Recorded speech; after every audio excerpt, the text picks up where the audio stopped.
being a ramen nerd who has gone to Japan and Hawaii both several times, during quarantine I've been making a lot of foods that I can't really get, and one of them is Saimin. Now Saimin is basically the equivalent to ramen in Japan, but it was made up from a bunch of different diverse cultures that moved to Hawaii in the early 1900s. So we're gonna make it, and it's a pretty basic recipe, almost anyone can make it, but you need these ingredients. You need some dried anchovies with the head and guts removed. You need some Bonito flakes, dried shiitake mushrooms, Kombu, dried shrimp, and your noodles, of course. I'm using Saimin noodles that I got from Sun Noodles that I'll get into a little bit later.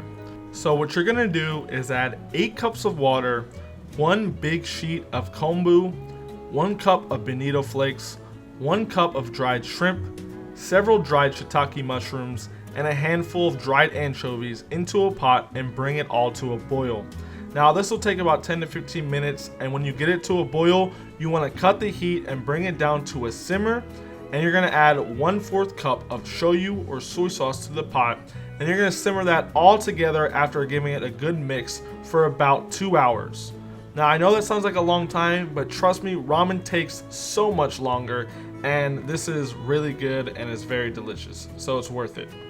This recipe will leave you with about 2 servings of broth when it's all said and done. So it's not just 1 bowl, you'll get 2 out of it. You know, you and your girlfriend, you and your homie, or you can have 2 bowls later on.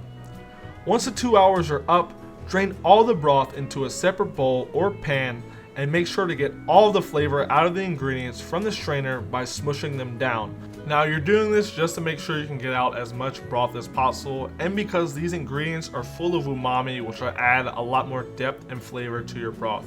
So once you get it all strained out and you're ready to go, put that aside for later use when we assemble our bowl. Next, we're going to move on to toppings. I'm keeping it very basic here. These are very basic common ingredients and toppings for Saimin. We got scrambled egg, fish cake, green onions, and seaweed. Now you could add some Chasu or things like that. That's very common at a lot of Saimin houses in Hawaii, but we're keeping it basic just because this is what I have access to. Next, moving on to the noodle, this is super important.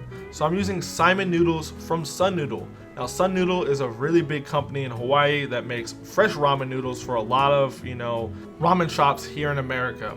Now, I like making fresh ramen noodles for my bowls. I couldn't find a recipe for Saimin. Only thing I could find was online on YouTube. Sun Noodles said the noodles are very similar to ramen noodles, but they're ashier. Not sure what that means, so I actually went out and bought Saimin noodles, but any ramen noodles will work.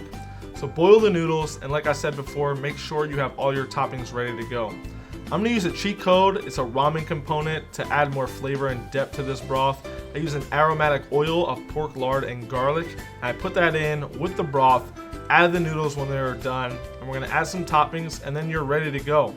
So this is a basic Saimin recipe that you can make at home, and it was very good. It brought me back to Oahu, but when this pandemic is over, I gotta go to Hawaii, get some fresh Saimin.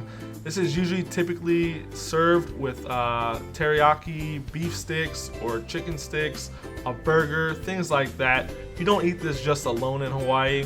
Hawaii is really known for eating a lot, having big portions, and having some of the most delicious food in the world. So I hope you enjoyed this recipe. I hope you make some Saimin at home, and keep on slurping. Subscribe to the channel, and I'll see you next time.